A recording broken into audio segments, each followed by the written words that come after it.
শিমুলপাড়া বিহারী ক্যাম্পের মিথ্যা চাঁদাবাজির অভিযোগে প্রতিবাদ করলেন মোহাম্মদ আকরাম হোসেন, সম্পাদক ৬ নং ওয়ার্ড বিএনপি।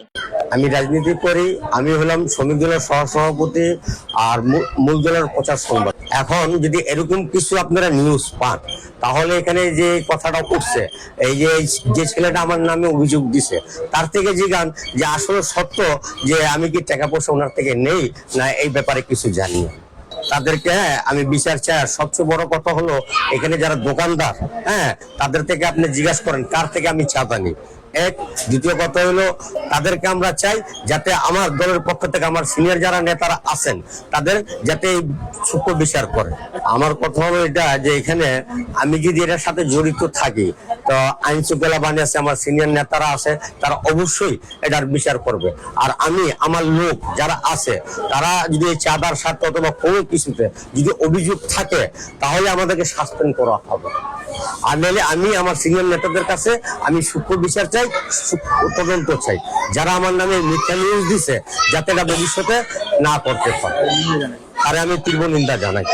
ওই প্রশাসন যখন আয় মাদকের জন্য আমি তাদের সহযোগিতা করি, বুঝছেন। আর এখানে কয়েকজন মাদক ব্যবসায়ী, তার ছাড়া সাধারণ পাবলিক বেশি।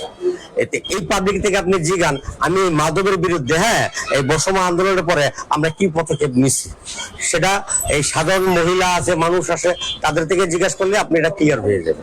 আমি গতকালকে বলছিলাম, আমি বলতেছি তো ওনারা আমার ব্যাংকে কয় নাই, নাইট বিল আসে নাকি এটা আমার করে নাই, খালি 20 টাকা উঠে তো দিন দেয় নেই, এদিন পরের দিন আমার বসতে দেয়নি।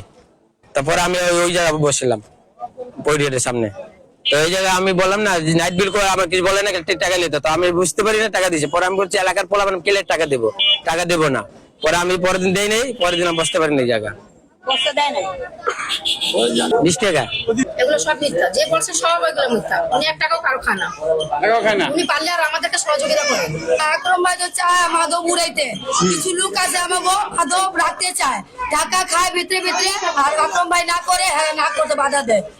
আমরা আকরাম ভাইয়ের বিচার দিলে বিচার ভালো পাই, হ্যাঁ থেকে বিচার আমরা পাই না। না কেউ কোনো আমাকে ব্যাপারে কোনো ঝামেলা করে না। আর আমি লিখ থাকবে আমরা চান্দা দিতাম।